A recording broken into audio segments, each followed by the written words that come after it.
तो देख सकते हैं हम जयपाल सिंह मुंडा स्टेडियम में उपस्थित हैं और लगातार खबरें आप तक पहुंचा रहे हैं। यहाँ पर लोगों का जो हुजूम है वहाँ बढ़ता जा रहा है। लोगों का हुजूम लगातार इस स्टेडियम में आता जा रहा है, चाहे रात हो दिन हो, लगातार हुजूम बढ़ता जा रहा है। और यहाँ पर जो युवा लोग हैं उनका गुस्सा भी लगातार बढ़ता जा रहा है सरकार के प्रति। अब देखने का विषय है कि सरकार इन मुद्दों पर जो इनकी मांगे हैं, इनकी मांगों को कब तक पूरा करने वाली है। आइए हम चर्चा करते हैं कि आखिर ये क्या बोलना चाहते हैं। जो सरकार के द्वारा अभी तक बातों को नहीं माना गया तो उस पर क्या कहना चाहिए। अभी तक सरकार के द्वारा कितना % आप लोगों की बातों को माना गया है।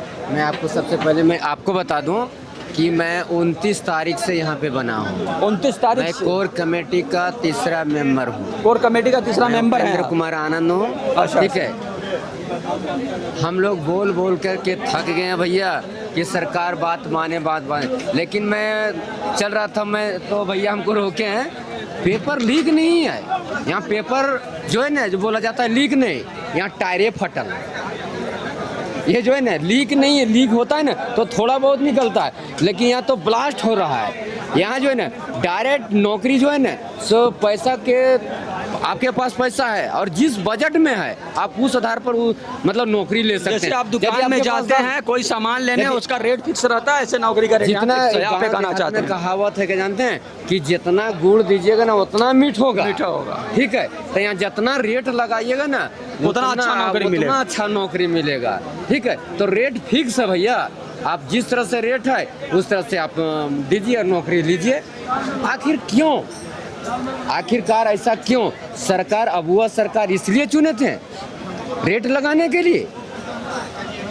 मैं लोग क्या लग रहा है सरकार जांच कर पाए? देखिए जांच कर पाएगी भैया। हम लोग ये सीजीएल छोड़ दीजिए, बहुत सारा मुद्दा आपको छोड़ दीजिए। ठीक है, मैं सीजीएल के मुद्दा से बात करना चाहता हूँ आपसे। भैया सुनिए, इधर सीजीएल 2015 में आई, 2015 में आई और 2025 में उसका ज्वाइनिंग होती है। 2025 में ना जाने कितना बार डेट के लिए हम लोग लड़े हैं, ना जाने कितना बार हम लोग ये क्या बोलते हैं कि एग्ज़ाम ले लिया, उसके बाद उसमें गड़बड़ियाँ हुई, उसके लिए लड़े और आज तक हम लोग लड़ रहे हैं। और मैं सरकार से विनती करना चाहता हूँ, सबसे पहले मैं विनती करना चाहता हूँ। देखिए सरकार हम ही लोग चुने हैं तो विनती भी करना बनता है। और वो भी कोई मेरे प्राय नहीं है, वो भी हैं सत्ता में जब जाएंगे, सत्ता से जब बाहर जाएंगे ना तो भी हम ही लोग के मंच के में आएंगे और जो दूसरी पार्टियां करते हुए दिखाई देंगे।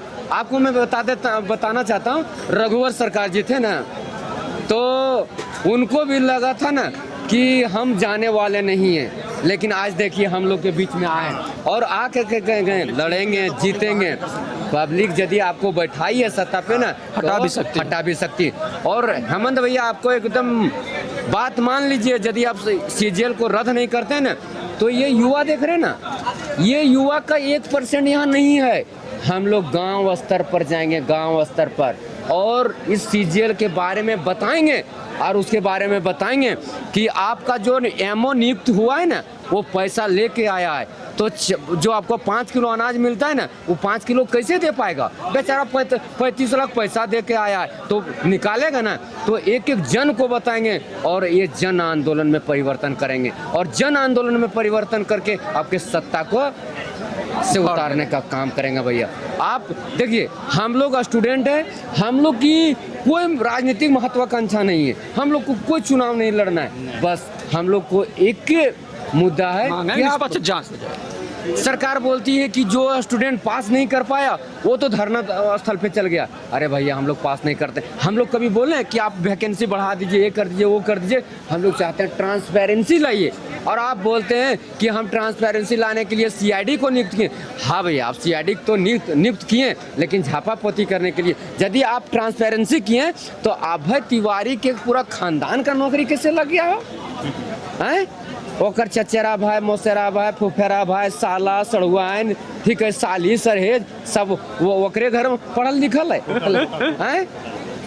हर एक नौकरी उसके घर में। यदि भैया यदि वैसा आपको दिक्कत है तो सीबीआई हैंड ओवर कर दीजिए न हो।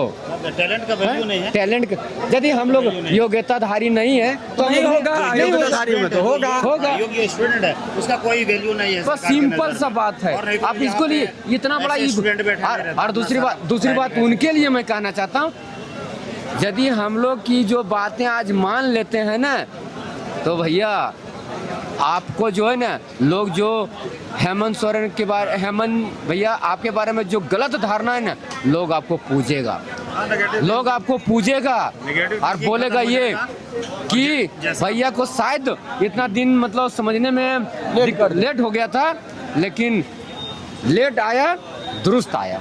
तो चलिए इसलिए आपसे अनुरोध मैं कर रहा हूँ, कोई मतलब एक हम लोग बिहार नहीं, मैं कोई राज्य को मतलब खराब नीचे दिखाने का प्रयास नहीं करता हूँ। मैं झारखंडी हूँ और झारखंडी की ये पहचान है कि हम लोग अभद्र नहीं हैं और ना ही होंगे। आपसे विनती करना चाहता हूँ, घर का गार्जियन है और आपसे हक अधिकार ये अधिकार है, इसलिए मैं मांगता हूँ। हुआ है तब से अभी तक इतना शांतिपूर्वक कहीं भी नहीं रहा, कहीं भी नहीं। भैया हम लोग जब 10 तारीख को जो है ना कोई उपद्रवी लोग आए थे ना उनको हम लोग बताने का काम किए थे कि नहीं ऐसा नहीं होने देंगे। तो देख सकते हैं इस वीडियो को लगातार आप पहुंचाइए, सरकार तक भेजिए, सरकार इनके बातों को समझे, सरकार इनके मुद्दों को समझे और जो इनका निष्पक्ष जांच है और बात बताना चाहता हूँ, जांच हो। पीड़ा में बताना चाहता हूँ, पीड़ा कि एक स्टूडेंट जो पुलिस की तैयारी करता है, जो ग्रुप डी तक का लेवल का तैयारी करता है, एलडीसी का तैयारी करता है, उसका बाप कितना कमाता होगा भैया। अपना जो है ना मतलब पेट काट काट करके बच्चा को देता है। रांची में कोई पढ़ता है, कोई पटना पढ़ता है, कोई और कहीं कहीं पे पढ़ता है। वो कितना मुश्किल से पढ़ता है, ट्यूशन पढ़ा के पढ़ता है। आप उसके दर्द को सहिए। आप 2015 से कोई वैकेंसी नहीं दे रहे हैं, कचपाल नहीं दिए हैं, झारखंड पुलिस नहीं दिए हैं, दरोगा नहीं दिए, क्या सपना लेके वो जाएगा? किस काम का हम लोग बच जाएंगे? अब जो 2015 में मेरा साथी कमाने चल गया होगा उसके पास आज यदि 30 और 40 लाख का बैंक बैलेंस बच गया होगा और हम लोग 10 से 15 लाख रुपया खर्चा कर दे होंगे, हम लोग किस मुंह से घर जाएंगे भैया? हम लोग जब घर जाते हैं ना तो माँ बाप को एक आशा है कि बेटा कब नौकरी होगा, कब नौकरी होगा। और सरकार एक एजेंडा ऐसा पेश कर दिए ना कि पेपर में तो बहुत नौकरी है, घर गांव में बोलता है रे इतना नौकरी नहीं कर रहा है, क्या तुम्हारे अंदर योग्यता नहीं है? सरकार बोलती है, हम लोग की बात को कोई नहीं सुनेगा, लेकिन सरकार बोलती है कि नियुक्ति वर्ष नियुक्ति ही नियुक्ति। लेकिन कहाँ है नियुक्ति भैया? सोच के देखिए। तो चलिए इस तरीके से लोगों का दर्द है, लोगों की भावनाएं हैं, इनके भावनाओं से खेला ना जाए वरना युवा सड़कों पर उतर सकता है तो सरकार से भी खेल सकता है।